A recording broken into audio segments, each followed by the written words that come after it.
I've been there every year in the Fukushima itself, where the nuclear power plant is located. It's quite interesting. As the sister mentioned, I agree with her totally. It's the stewardship that is important. I have a background in nuclear physics as well. Okay. Yeah. Wow. Yes. I'm qualified to operate nuclear plants. Well, anyway, my job now, I apply nuclear technology in medicine. I work in a university hospital. We have something called nuclear medicine, radiology. So we introduce radioisotope in the body to look at where the cancer is located. That's my main job. And we come back to that. The nuclear power is very safe. The technology, the science is well understood.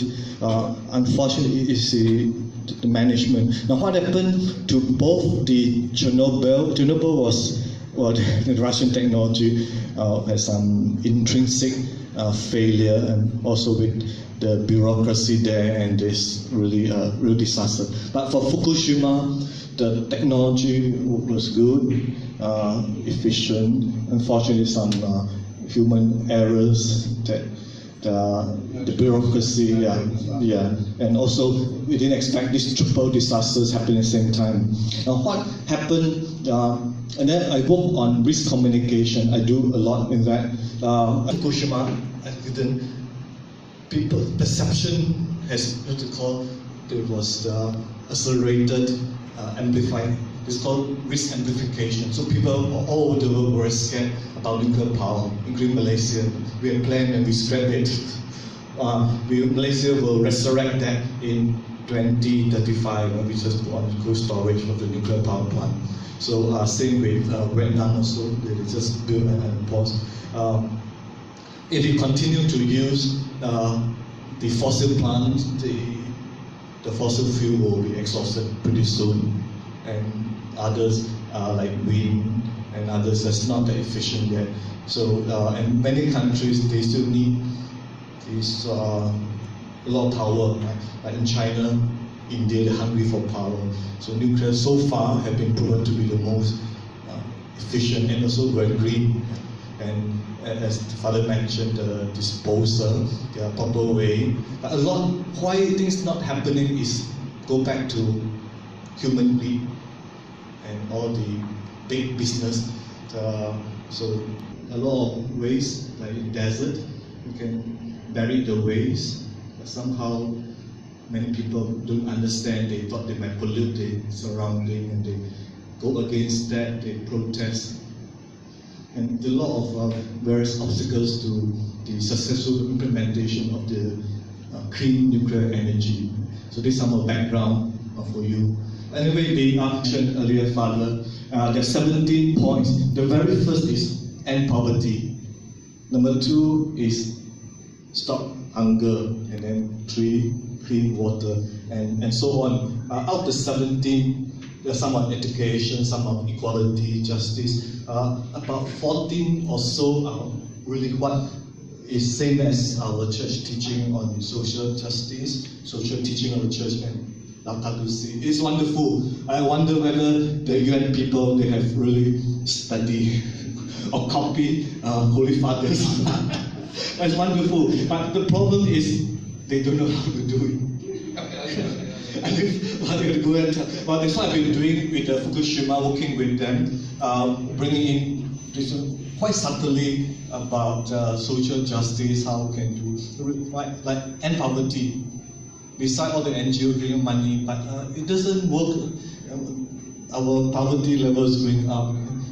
What happened is the UN, they bring in a lot of money, but they never tackle the fundamental, the root causes. I think Laudato mentioned about the human cause of it, right? The root causes of all these things like corruption, human greed, all that, with something that the UN don't address, and they really cannot do that.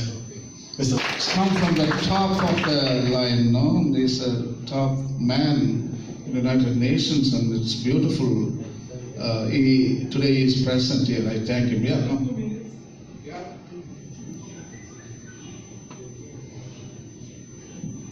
I am pro-nuclear power. Let me state some facts. The US Navy has been running nuclear reactors in their submarines and aircraft carriers, not a single accident. Right? Number two, God has even provided us an example of nuclear meltdown. There is a soft spot in Africa where there's an accumulation of uranium naturally occurring, and there's nuclear reaction occurred there. Okay? So God has given us something wonderful, a fuel that is clean and can last, and it's up to us to make use of it. Now, this is not the low-lying fruit. It is high above in the tree. All of us have been using the low-lying fruit, petroleum, coal, easy to do. But nuclear is very tough. But it's possible.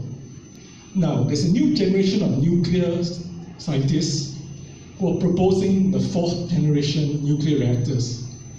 France has tried it, the pebble-bed reactor. I think they had problems with it. They sold the technology to China. China's Tsinghua University has developed, produced, and run the HDR-10 pebble-bed reactor, and they have successfully tested it for meltdown.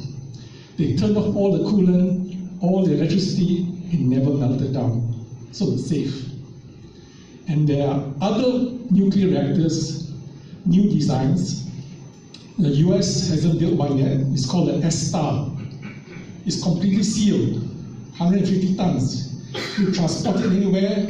Once it runs out of fuel, you send it back to the factory. They will reopen it, refuel it. It's not a reality yet. China HDR-10 is. China and India are also looking into thorium.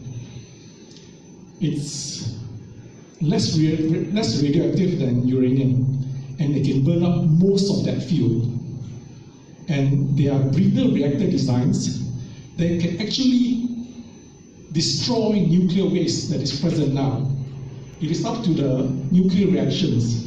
You know how to manage it, you can actually destroy nuclear waste. How good can that be? Thank you so much. Still, you know, the best option is Pope Francis is writing, when there is very, very cold, you buy a sweater. When it is too hot, open the window. So that tells you, any energy, nuclear or fossil fuel or coal, you can just stop it and open the window and put a sweater. That's it. But anyway, we are not going back to, our people will not go back to Stone Age. We are progressing. So we can find, our future journalists can come up with a new technology. You know, one is civilization, they harness their own sun's energy, okay? And then comes civilization 2. They harness the galactic energy, like other stars energy, you know, in the same, we belong to Milky Way galaxy, and they can go even to the center of the star and they can harness the energy, like Sagittarius, that is the center of our Milky Way galaxy. This civilization 3, they harness the intergalactic energy. This Milky Way, the next is Andromeda galaxy. They harness the intergalactic. So now you ask the question, where we belong? Where humans belong? Civilization 1, 2, 3. Yeah, that Japanese doctor says neither of one or two other. We are type 0 civilization. That's what it is. 0. Because we don't harness our suns, no galactic, no intergalactic. We still burn the dirty coal. That is civilization 0. So it's a long way to go, very long way to go. But we in Asia, in this sections, can we harness geothermal energy? Geothermal, because they say it's a very clean and efficient energy. It's a large amount of stuff we can produce. Scandinavian countries, that's a good day. What do you think about geothermal? It's possible, but we are really not exploring that. One main reason is that the oil companies impeding the progress of this research. Fossil fuel companies. Yeah, because they are very much of Yeah. economic interest in all those. So a lot of research, and even, for example, scientists want to get funding to do research on alternative energies. It's pretty limited funding available for them. Okay. So that is one. Well, go back to the human cause of the root, corruption, greed, and others that prevent us from looking for the real clean energy.